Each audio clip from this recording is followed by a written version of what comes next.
Friend, Bharatvarsh तो मंदिरों का देश है। कोई भी ऐसी जगह नहीं है, चाहे वो कस्बा हो, देहात हो, गांव हो, शहर हो, कोई भी जगह ऐसी नहीं है जहां मंदिर ना हो। पूरे भारत में विभिन्न देवी देवताओं के मंदिर बने हुए हैं। तो कार्तिकेय स्वामी का नाम तो आप सबने सुना होगा। ये शंकर भगवान के ज्येष्ठ पुत्र थे।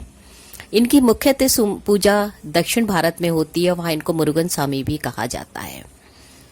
लेकिन आपको पता है, आज भी भगवान कार्तिकेय का या मुरुगन स्वामी का एक मंदिर ऐसा भी है जहां महिलाओं का जाना पूर्णतः वर्जित है। आप सोच रहे होंगे ये मंदिर साउथ में होगा। जी नहीं, साउथ के मंदिर में तो महिलाएं प्रवेश पा भी सकती हैं, लेकिन ये मंदिर बना है हरियाणा के पेहोवा में। आपको पता है, मैं आजकल भ्रमण पे ही निकली हूँ, तो मैं अलग अलग जगह जा रही हूँ। तो क्योंकि इस मंदिर में महिलाओं का पूर्णतः प्रवेश वर्जित है, तो हम अंदर तो नहीं जा सके। तो बाहर से आपको इस संबंध में जो नोटिस लगा है वो भी मैं दिखा देती हूँ आपको।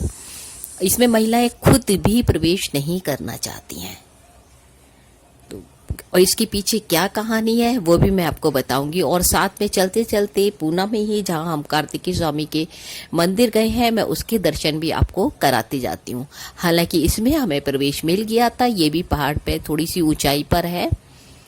तो इसके लिए कथा जो है वो है मुख्यतः कि भगवान शंकर के और पार्वती के, आपको पता है, ज्येष्ठ पुत्र कार्तिकेय छोटे पुत्र गणेश जी थे।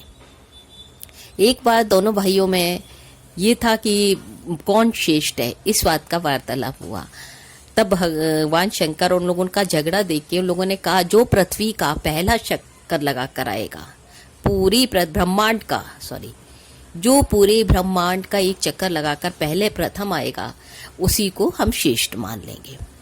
कार्तिकेय स्वामी के तो वाहन मोर हैं, जैसे कि अब वो अपने मोर पे बैठे और ब्रह्मांड का चक्कर लगाने के लिए चल दिए। और भाई लंबोदर जी जो है अपने गणेश भगवान, उनकी सवारी तो चूहा है। वो तो चाह कर भी नहीं चल सकते थे, क्योंकि चूहे की गति भी धीमी थी मोर की अपेक्षा। मोर तो उड़ता हुआ निकल जाता है। अब भगवान गणेश ये सोच रहे थे कि अरे, मैं कैसे ब्रह्मांड का पूरा चक्कर लगा के आ पाऊंगा।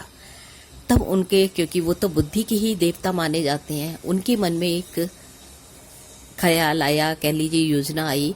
उन्होंने भगवान शंकर और उनकी माता पार्वती वहां बैठे ही थे, उन्होंने उनकी ही 3 बार परिक्रमा की, क्योंकि वो तो सृष्टि की रचयिता, सब कुछ है, जगत के स्वामी है।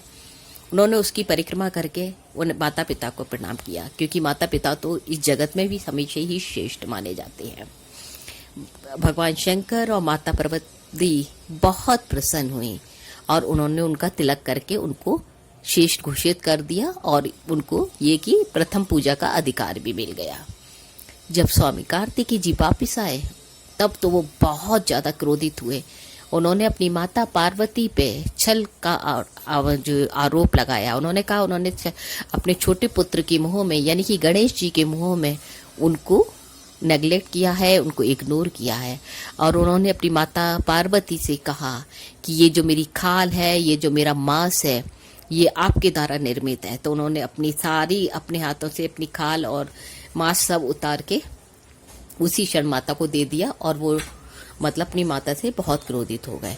तब भगवान शंकर ने और माता पार्वती ने उनको दक्षिण का राज्य देके और वहां पर उनकी स्वामी बना दिया उन्हें। तब से दक्षिण में स्वामी कार्तिकेय की पूजा होती ही है।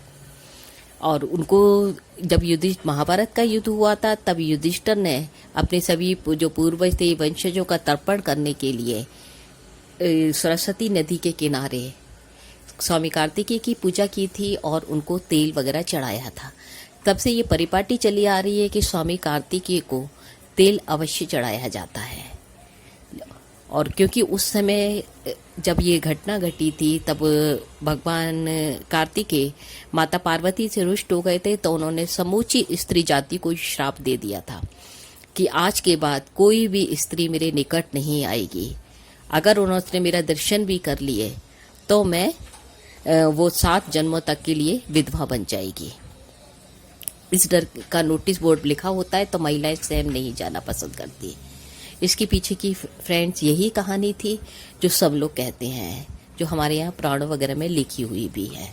आप बताइए, कमेंट करके जरूर बताइएगा कि आपको ये कैसा लगा मेरा ये वाला एपिसोड। चलिए फिर मिलते हैं जल्दी से एक बहुत अच्छे वीडियो में, तब तक के लिए बाय बाय।